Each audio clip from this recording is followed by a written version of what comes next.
Ei, Samaritanas, tudo bem? Como é que vocês estão? Eu já adianto que essa série vai ser mais longa do que as outras, porque nós vamos ver todas as cartas que o apóstolo Paulo escreveu durante o seu período de prisão em Roma, a primeira vez que ele esteve preso em Roma. Semana passada, nas semanas anteriores, a gente viu sobre Filipenses e hoje nós vamos ler a carta que Paulo escreveu à igreja de Éfeso.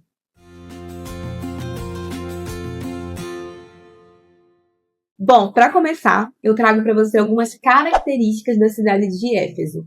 Era uma das maiores cidades do Império Romano, tinha cerca de 200 a 300 mil habitantes. Era um centro comercial, portuário, era um ponto estratégico ali da Ásia Menor. Era uma rota de trânsito, tanto cultural quanto em relação à religião.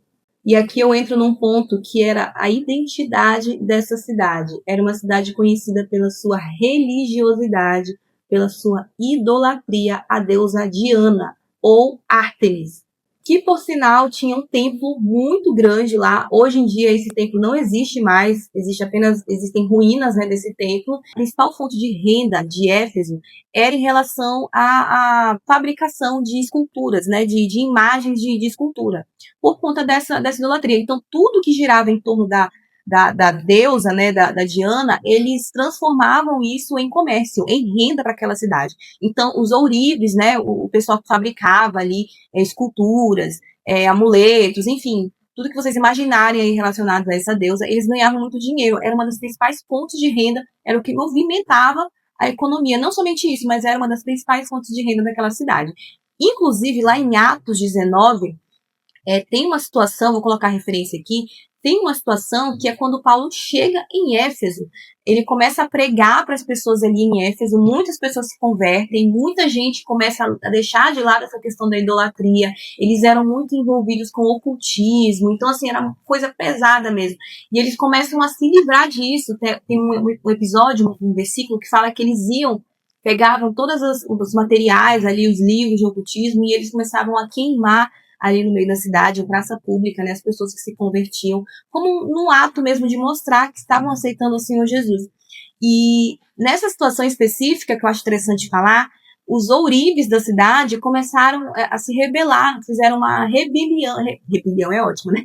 Uma rebelião contra Paulo, contra os discípulos dele, porque eles enxergavam que eles estavam tendo uma perda financeira, porque as pessoas estavam se convertendo e não estavam mais comprando imagens de escultura, nada, nenhum tipo de adereço que tivesse vinculado a Diana ou qualquer outra deusa. Então, esses ourives começaram a colocar a população contra Paulo. Eu não vou falar tudo, porque senão a gente vai fugir do foco aqui do vídeo, mas sugiro que você leia depois Atos 19, os versículos que eu vou colocar aqui, que você vai entender esse BO todo. Bom, essa era a cidade de Éfeso, idólatra, completamente envolvida com ocultismo, com tudo que você imaginar aí de loucura, de coisa, enfim, né, de coisa errada nesse sentido.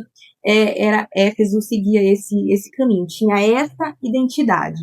Eles eram muito supersticiosos, eles tinham, assim, era uma cidade de gentios, né? Não eram judeus, então, assim, eles não tinham uma memória, né, de um Deus, de um único Deus, eles não conheciam o Deus de Israel. Então, assim, eles tinham vários deuses, era uma cidade realmente, assim, muito cheia de muita coisa, eram muitos altares, né, apesar da Diana reinar, né, existiam outros deuses também ali, então eles eram muito supersticiosos, era muito misticismo envolvido. Bom, o capítulo 1 já começa com Paulo, saudando todos eles, e tem uma situação que eu acho interessante, que a gente pode dar uma ênfase maior no verso 4, que diz assim: porque Deus nos escolheu nele antes da criação do mundo, para sermos santos e irrepreensíveis em sua presença. Por que Paulo já lança logo em um dos primeiros versículos essa afirmação? Bom, eu trouxe aqui para você uma introdução de quem eram os efésios, né? Qual era a característica da cidade de Éfeso? Supersticiosa, vários deuses, idolatria severa mesmo, né? A uma deusa específica, eram gentios, então assim, eram muitas culturas em um lugar só. Os efésios, eles estavam acostumados com múltiplas identidades, se é que eu posso dizer isso. Quando Paulo lança esse verso logo no início, né? Porque, olha, Deus nos escolheu antes mesmo da criação do mundo, para nós sermos santos e irrepreensíveis em sua presença. Ou seja, Paulo já está atribuindo para eles, olha, uma certa identidade. Deus escolheu vocês. Antes de tudo aqui se formar, Deus já havia escolhido vocês, Deus já havia me escolhido. Então, vocês precisam caminhar de acordo com o que esse Deus nos direciona. Uma vida santa, uma vida irrepreensível diante da presença dele. Então, assim, um lugar onde era cheio, repleto, né, de imagens de escultura, de vários tipos de religião, Paulo já lança isso logo no início. Do verso 15 em diante, Paulo já ora, né? Já diz para eles, olha, eu oro para que vocês recebam o espírito de sabedoria, o espírito de revelação. E essa revelação aqui não é uma espécie do que a gente está acostumado a ver hoje, infelizmente, né? Na maioria das igrejas aí. Não é a revelação do CPF, a revelação que o nome do seu filho é não sei o quê, fulano de tal, tem alguém na sua casa chamado fulano de tal, e a pessoa não é esse tipo de revelação. O que Paulo tá falando aqui para eles, né, que pede sempre para que Deus dê a eles o espírito de revelação, é justamente para que eles consigam viver nessa cidade, que é uma cidade tão pagã, tão idólatra, para que eles tenham ali discernimento, para que Deus revele para eles sempre a verdade diante das circunstâncias, porque eu imagino que era muito difícil para esses novos convertidos em Efésios viverem naquela cidade, né, porque era uma cidade muito grande, como eu falei para vocês. Então, tinha influência de tudo que era parte do mundo nessa cidade. Então, gente, devia ser complicado para eles, né? Imagina um novo convertido no meio de uma cidade grande, onde tem influência de várias nações, de gente de tudo que é canto, ali te oferecendo, te mostrando e tal. Então, Paulo ora para que Deus realmente cele eles com o espírito de sabedoria e de revelação, para que eles saibam sair das situações em que eles forem colocados, né? Situações ali de tentação, de falsos mestres. Então, Paulo batia muito nessa tecla. E o que a gente percebe aqui no capítulo 1 é que Paulo, ele cita muito a igreja, né? A igreja como corpo. A ênfase de Paulo aqui, pelo menos aqui nesse capítulo 1, né? A gente vai ver no decorrer dos capítulos se a carta toda é assim. Mas ele fala muito sobre voltar os olhos para a igreja, fazê-los entender que a igreja é o corpo, né? A comunhão, a unidade ali entre os membros, né? Que a igreja de fato é o corpo de Cristo, que Cristo é o cabeça dessa igreja, né? Sempre apontando para Cristo como o superior, sabe? Cristo sendo exaltado acima de toda potestade, de todo principado. Isso era muito importante frisar para eles, porque eles estavam acostumados com múltiplos deuses. E o capítulo 2, olha que interessante. O verso 1 e o verso 2 diz assim: vocês estavam mortos em suas transgressões e pecados, nos quais costumavam viver, quando seguiam a presente ordem deste mundo e o príncipe do poder do ar, o espírito que agora está atuando nos que vivem na desobediência. Então, Paulo já lança novamente uma reflexão para eles. Olha, antes vocês eram isso aqui. Vocês eram esse tipo de pessoa que eram dominados pela carne, pelos desejos da carne. Vocês seguiam o curso desse mundo, vocês seguiam o espírito que habita neste mundo. Agora, aí, ele continua, né, no verso 3, anteriormente, todos nós, aí ele se inclui. Olha que interessante. Primeiro ele aponta, mas ele depois se inclui, porque, enfim, ele não é melhor que ninguém. Anteriormente, todos nós também vivíamos entre eles, satisfazendo as vontades da nossa carne, seguindo os desejos e pensamentos. Como os outros, éramos, por natureza, merecedores da ira. Esse verso é forte, é pesado ouvir isso, né? Mas é a pura realidade, gente. Todos nós, eu e você, somos merecedores da ira de Deus. O Paulo, ele reforça aos Efésios, né? Olha, vocês eram merecedores. Nós somos merecedores, né? Nós somos merecedores da ira de Deus. Não se esqueçam disso. Antes, vocês viviam dessa maneira.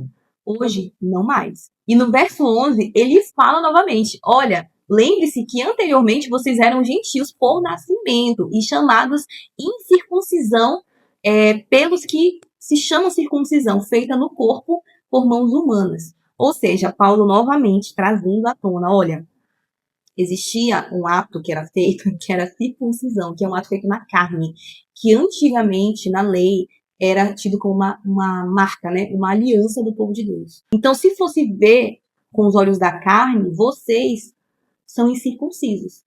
Vocês não têm a marca de Deus com os olhos da carne. Mas pela infinita misericórdia de Deus, não é necessário essa circuncisão na carne, porque existe algo maior. Não é feito por mãos humanas. E o verso 12 ele diz: naquela época vocês estavam sem Cristo, separados da comunidade de Israel, sendo estrangeiros, quanto às alianças da promessa, sem esperança e sem Deus no mundo. Olha que interessante. Ele traz esse entendimento para os Efésios, e aqui a gente percebe que realmente era uma igreja de gentios, porque Paulo diz assim, ó, vocês não tiveram o conhecimento desse Deus de Israel. Vocês não nasceram, vocês não tiveram contato com esse Deus anteriormente. Então, assim, vocês praticamente foram excluídos, né?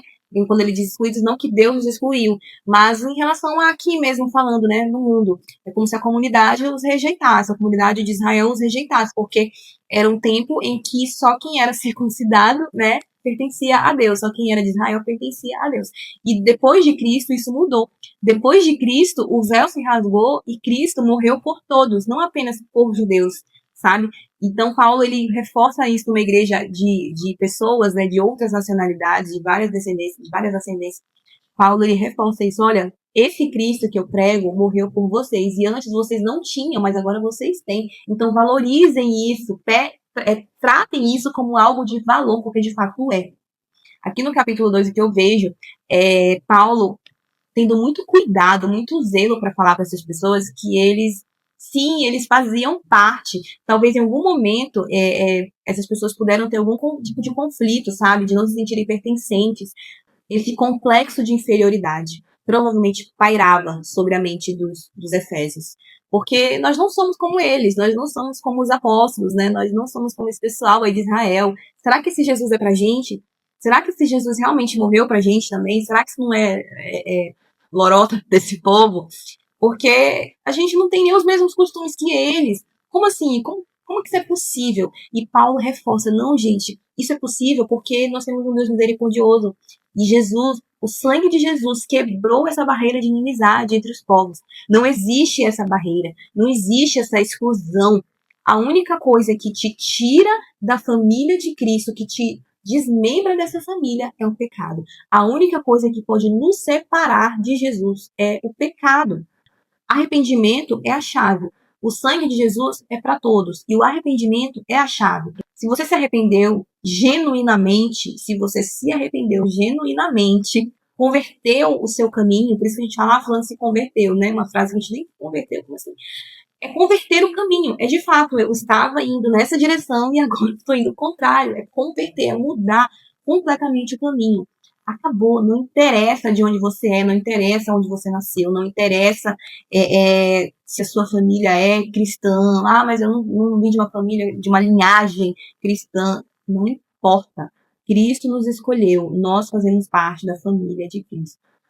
Portanto, vocês já não são estrangeiros nem forasteiros, mas concidadãos dos santos e membros da família de Deus, edificados sobre o fundamento dos apóstolos e dos profetas, tendo Jesus Cristo como pedra angular. E por que ele chama Jesus de pedra angular? Vocês já pararam para se perguntar sobre isso? Bom, a pedra angular, lá na época deles, era uma espécie de pedra fundamental que era colocada no meio antes deles começarem as construções. Vou colocar uma imagem aqui para ficar mais claro. Então, essa pedra, ela ficava bem no meio, né, servindo realmente como uma espécie de coluna, né, principal ali para sustentar as paredes do templo que fosse construído. Então, no sentido figurado da coisa, o que Paulo está dizendo olha, tudo que for iniciado na vida de vocês, trazendo aqui agora para fazer uma aplicação para a gente também, tudo que for começar precisa ter Cristo como fundamento. Cristo precisa ser o fundamento. Cristo precisa ser a base. Comecei um relacionamento amoroso, Cristo precisa ser a base desse relacionamento.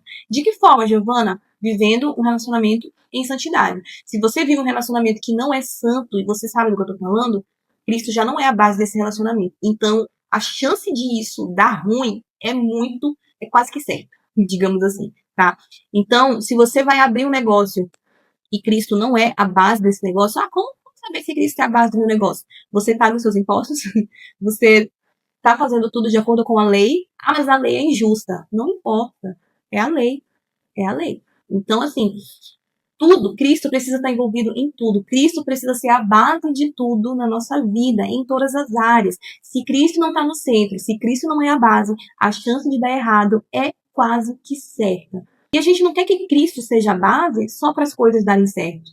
Isso aí já a gente sabe que certo não vai dar mesmo. Mas esse não é o nosso objetivo principal. A gente quer que Cristo seja a base de tudo na nossa vida, porque a nossa vida é dele. Porque a gente quer ele envolvido em tudo que diz respeito à nossa vida.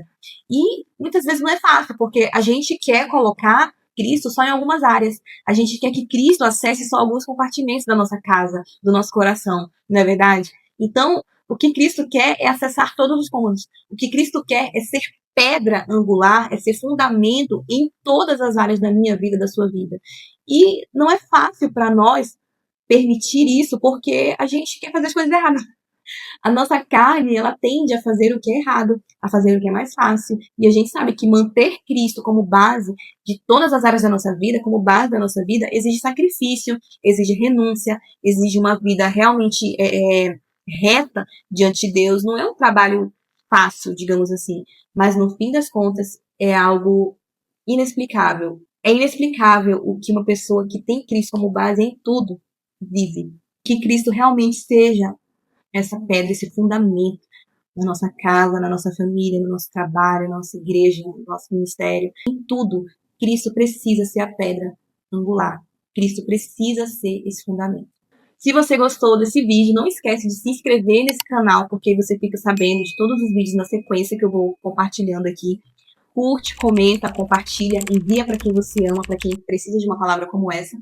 Semana que vem eu volto com a continuação do livro de Efésios, da série Cartas da Prisão, do apóstolo Paulo.